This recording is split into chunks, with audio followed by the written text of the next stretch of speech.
اعوذ باللہ من الشیطان الرجیم بسم اللہ الرحمن الرحیم اللہم صلی علی سیدنا محمد وعلی آل سیدنا محمد وبارک وسلم۔ اچھا جی، قرآن مجید میں آگے بیان ہے کہ الزام نہ دو، یعنی کہ الزام نہ لگاؤ کسی پہ۔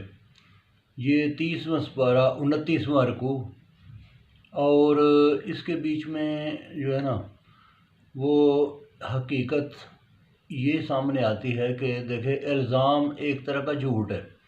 اگر انسان کو کسی چیز کا علم نہیں کہ کسی نے کوئی کام کیا یا نہیں کیا، تو کسی کے اوپر ایسے ہی الزام لگانا یہ ہے ایک طرح سے جھوٹ بولنا۔ اور جھوٹ کے بارے میں آپ لوگ سارے جانتے ہیں کہ بتایا گیا کہ کیا نبی پاک صلی اللہ علیہ وآلہ وسلم سے سوال کیا گیا کہ کیا مسلمان جو ہے نا وہ چور ہو سکتا ہے؟ آپ نے کہا ہو سکتا ہے۔ انہوں نے کہا کہ جی مسلمان کیا شرابی زانی ہو سکتا ہے؟ انہوں نے کہا جی ہاں ہو سکتا ہے، کیونکہ یہ جو ہے نا انسان کے ساتھ جو ہے نا وہ کیا کہتے ہیں کہ انسان گنہ گار ہے، گناہ تو انسان کر سکتا ہے۔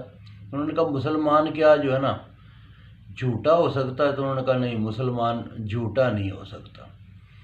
تو میرا مطلب ہے کہ اگر کوئی جھوٹ بولے یا کوئی الزام لگائے، الزام لگانا بھی جھوٹ بولنا ہوتا ہے، تو پھر اس کے لیے ضرورت ہے کہ انسان تجدید دین کرے، پھر دوبارہ اللہ تعالیٰ سے معافی مانگے اور کلمہ پڑھے۔